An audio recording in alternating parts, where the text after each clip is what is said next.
Welcome to Week 12 college football picks. 2-3 last week, not exceptional, but I'm going to sit here and blame UCLA for not being able to sit on a lead comfortably against a Washington State team that had begun to quit on Mike Leach and the coaching staff. So, on that specific note, I'm still sniffing the buttocks of 60% on the season, so still making you money. I've learned a lesson. Let's pick against UCLA this week. USC giving 4 points. Things to like about both of these teams in the matchup. Noel Mazzoni has had a ton of success against USC these past couple seasons at Arizona State. He is now the offensive coordinator at UCLA. Expecting big game from Jonathan Franklin going against USC's linebackers, who are, this is going to be a breaking story right now, awful, real bad. So I like UCLA a lot, but again, they have real bad defensive backs, and USC has real good wide receivers. So I like USC by a touchdown here, 27-20. Let's move on to, I guess, a Rose Bowl implicated matchup, just like UCLA-USC is. Ohio State travels to Wisconsin and Madison to take on the Badgers. Great run defenses on both sides here. I really like the momentum of Wisconsin more at this point. Looked great last week with a new quarterback. Monty Ball and James White both go over 100 yards. I still have questions about Ohio State through the air, and Wisconsin's defense on the ground and through the air, very good. So I'm going to go with the home team here. Wisconsin's favored by 3. I like Wisconsin here by 10. Let's go 30 to 20 bucks. I feel good about that. And hey, I'm going to be there, so I'll see myself get that pick wrong in person. Moving right along, Kansas State on the road in Waco for God knows what reason to take on Baylor.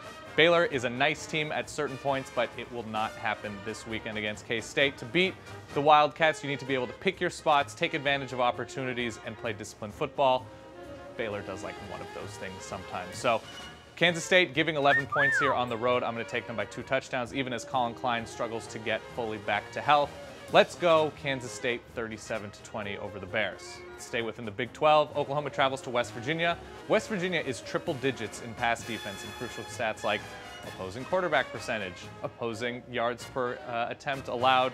Let's go with Oklahoma. Let's go with Oklahoma big here against a West Virginia team that is struggling and possibly in a panic mode. So I like Oklahoma here. They're favored by 10. Let's go 41-17 Sooners on the road in Morgantown to win big. It's all looking very good, especially for Brendan Clay on the ground. Expect him to have a big game. And to finish it off, Oregon, your #1 team in the country, hosting Stanford, a beat-up Oregon team, especially along the defensive line against the Stanford team looking to control the ball and keep the ball out of the hands of Oregon's offense. I love Oregon here, but just not by 20.5 points. Expect Stanford to have some success on the ground, but with a freshman on the road in his first real big road start in the always dangerous Autzen Stadium, I just can't see Stanford getting any closer than about 17. So take Stanford and the points, but Oregon to win outright. I like this game 41-24 Ducks. Those are all the games I'm going to pick for you this weekend. What can you do with all the money I'm making for you? How about send my brother Alex back there a Chipotle gift card? It's all he eats, and I want him to stay alive. See you next week.